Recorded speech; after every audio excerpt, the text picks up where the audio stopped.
y los paneles eléctricos eran a prueba de explosiones. Pero al examinar el lugar, David descubre una tubería de gas. Es una prueba de por qué los estadounidenses pudieron continuar trabajando en los dirigibles mientras que los alemanes se desanimaron tras la tragedia del Hindenburg. Los estadounidenses tenían helio. Rick, he descubierto esta tubería de bombeo de helio, así que deduzco que lo usamos para nuestros dirigibles. En 1917, los primeros dirigibles militares estadounidenses volaron con hidrógeno. Todos los globos de entrenamiento, todas las aeronaves llevaban hidrógeno. A finales de 1921 y principios de 1922, hubo 2 accidentes que provocaron que Estados Unidos optase por el uso del helio en sus aeronaves militares. En 1921, 44 soldados británicos y estadounidenses resultaron muertos cuando el dirigible de hidrógeno R-38 estalló en un vuelo de prueba en Gran Bretaña. Un año después, el dirigible italiano Roma chocó contra un tendido eléctrico. La explosión del hidrógeno mató a 33 de los 44 tripulantes. Años antes de la tragedia del Hindenburg, grandes dirigibles americanos como el Shenandoah, construido en 1922, o el Los Ángeles, construido 2 años después, iban llenos de helio. Igual que el hidrógeno, el helio pesa menos que el aire. Pero al contrario que el hidrógeno, es inerte, no arde. A principios del siglo XX, el helio se extraía del subsuelo en un solo lugar del mundo: Texas. En el proceso de rearme del periodo de entreguerras, los estadounidenses se reservaron el helio para sí. El gobierno estadounidense intuyó que tal vez no era buena idea darles helio a los alemanes porque había cierto resentimiento. Podríamos decir que el Hindenburg era como una pancarta volante que publicitaba el nacionalsocialismo. Exhibía la esvástica por multitud de países y promocionaba los logros de Alemania. Y en 1937 al público empezó a molestarle eso. Tras la catástrofe del Hindenburg, Alemania no pudo volver a usar hidrógeno. Y como los Estados Unidos eran el único país con reservas de helio, se hizo con el control sobre el desarrollo de los dirigibles. Y llevaría el diseño de los dirigibles en otra dirección, creando una nave más pequeña y más maniobrable: el Zeppelin blando. David quiere ver qué diferencia a los rígidos de los blandos. Su diseño ha permanecido casi invariable desde que se crearon a principios del siglo XX. David ha viajado hasta Goodyear, en Pompano Beach, Florida, para ver un dirigible blando. Y lo primero que hace es examinarlo de cerca. Esto es la piel de la nave. Es firme, estable. Me siento muy cómodo aquí arriba. Pero al contrario que el Hindenburg, esta no es una aeronave rígida, no tiene armazón interior. ¿Qué hay en el interior de esta nave? Lo único que hay dentro son 2 globos de aire y lo que hace el aire es mantener la forma de la nave. Este dirigible es en esencia un globo, no es rígido y utiliza la presión interna para mantener su forma. Los zeppelines rígidos tienen un esqueleto interno, los blandos no. En su lugar, usan la presión del gas interior para adquirir su forma. La bolsa de gas alberga el helio y los globos que contienen aire normal. El helio contrarresta parte del peso de la nave, permitiendo que pueda flotar. La propulsión la proporcionan 2 motores de hélice. Para que sea más ligero que el aire, el piloto Marty Chandler debe regular el aire de los globos internos. Al expulsar aire normal pesado por las válvulas correspondientes, la nave se vuelve liviana y entonces empieza a elevarse. A medida que se eleva, la presión del aire desciende. Esto hace que el helio de la bolsa se expanda. Para mantener la presión, se toma aire y la nave flota equilibrada, sin elevarse ni caer.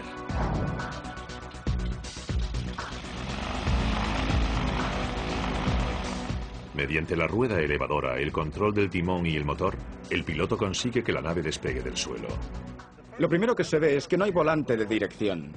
No, lo guío con los pies. Uso los pedales del timón para virar a la derecha o a la izquierda. Y para subir o bajar uso la rueda elevadora que tengo a un lado. Lo único que no hacemos es poner boca abajo la nave. No tenemos alerones, no son necesarios. Nosotros somos lo más pesado que lleva la nave, por tanto permanecemos en el fondo. Aunque el piloto cuenta con un panel de aparatos electrónicos, los controles básicos de la nave casi no han cambiado nada. Los dirigibles blandos de helio creados por los estadounidenses en los años 30 se controlaban casi de forma idéntica. ¿Podría un piloto de los años 30 sentarse donde estás ahora y controlar esta nave? Por supuesto, respecto a la mayoría de los dirigibles que había entonces, el tiempo de ajuste sería mínimo. No han cambiado mucho desde entonces. Estos dirigibles resultarían más versátiles que sus predecesores rígidos, convirtiéndose en un casi desconocido pero muy importante recurso defensivo en la Segunda Guerra Mundial. Pero los días del Zeppelin rígido aún no se habían terminado. La Marina estadounidense estaba a punto de iniciar un proyecto muy ambicioso: usar dirigibles enormes como portaaviones volantes. Nuestros investigadores están desvelándonos el mundo olvidado del dirigible. Han reconstruido las fábricas flotantes que construyeron la primera nave. También han reconstruido la época dorada de los viajes civiles en dirigible que llegó a su fin con la tragedia del Hindenburg. Y han descubierto que los Estados Unidos pudieron continuar fabricando dirigibles porque contaban con reservas de helio, un gas más seguro que el hidrógeno inflamable. Pero mientras que Alemania había creado naves de pasajeros para viajes largos tales como el Hindenburg, los Estados Unidos iban en otra dirección: el uso militar. La investigadora Eleanor Herman ha ido a la base aeronaval de Richmond, situada en Florida, para averiguar más sobre los planes militares estadounidenses para los dirigibles. Se entrevista con el historiador naval Anthony Hadwood. Después de la Primera Guerra Mundial, ¿vio el Departamento de Guerra alguna aplicación militar para los dirigibles? Por supuesto. Los efectivos del Kaiser durante la Primera Guerra Mundial habían bombardeado Londres y otros lugares. Así que los estadounidenses vieron el potencial de los dirigibles, sobre todo en la Marina. En 1931, Washington apoyó la construcción de dos dirigibles navales extraordinarios, el Akron y el Macon, con un coste de $8 millones. Eso equivaldría hoy a más de 100 millones. Aún en el extraordinario mundo de las aeronaves ligeras, estos dirigibles no serían como los demás. No solo eran los mayores que hubiese fabricado la Marina estadounidense, también eran los primeros y únicos hangares volantes. La intención era que esos enormes dirigibles rígidos transportasen un escuadrón de aeronaves a bordo y serían los ojos de la flota.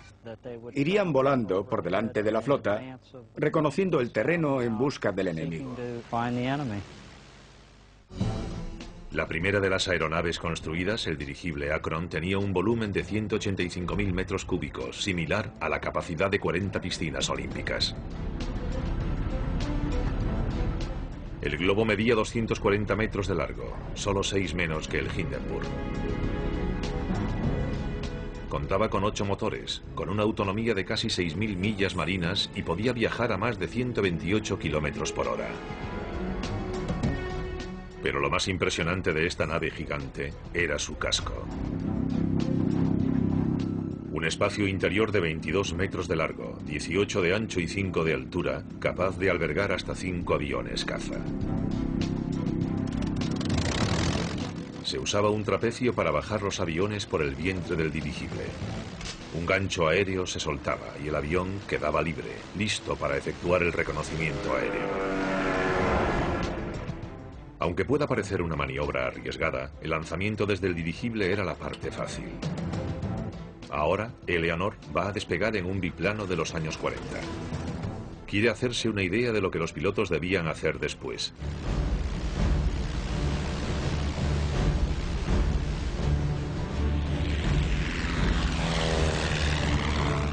Porque una vez que la misión del piloto concluía, el avión regresaba al dirigible y en pleno vuelo se acoplaba a la nave por debajo. Era una maniobra que exigía gran precisión. El piloto tenía que equiparar su velocidad a la del dirigible que tenía encima, mientras trataba de enganchar su avión al trapecio. Este avión va a 128 kilómetros por hora. No puedo ni imaginar cómo es posible engancharse a un trapecio que pende bajo un dirigible. Parecía una combinación perfecta. El dirigible podía transportar aviones a larga distancia de su base, y los aviones ligeros podrían reconocer lugares donde el dirigible sería vulnerable a los ataques.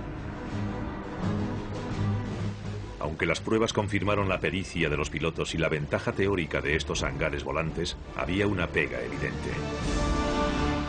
Igual que los barcos portaaviones que estos dirigibles debían imitar,